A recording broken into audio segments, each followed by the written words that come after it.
ሶሻል ሚዲያ ሱስ ወይም ደግሞ አዲክሽን ውስጥ ከሆን ያለ ነው የምንወጣባቸው መንገዶች ናቸው።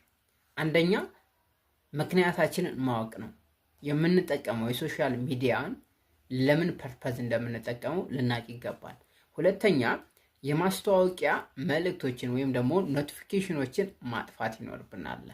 ሶስተኛ የምንጠቀምበትን ሰዓት 1 ሰዓት መድበን መጠቀም በዛ ሰዓት ላይ። አራተኛ ቻርጅ የምናደርግበት ጊዜ ወይም ደግሞ ቻርጅ የምናደርግበት ቦታ መቀየር ወይም ደግሞ ከመኝታ ቤታችን አርቀን መጠቀም ይኖርብናል ማለት ነው። አምስተኛ ስንጠቀም ከልብ ልንጠቀም ይገባል።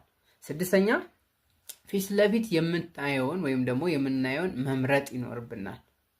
ይህ ማለት ምን ማለት እንደፈለግኩኝ ቻናሌ ገብታችሁ ጠቅላላ ቪዲዮ ላይ ማግኘት ትችላላችሁ ማለት ነው። ስለዚህ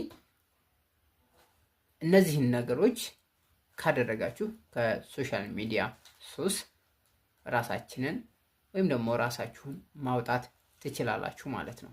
ላይክ እና ሰብስክራይብ ማድረግ እንዳትረሱ። ሙሉውን ቪዲዮ ገብታችሁ ቻናሌ ላይ ገብታችሁ ታገኙታላችሁ። መልካም ጊዜ ይሆንላችሁ።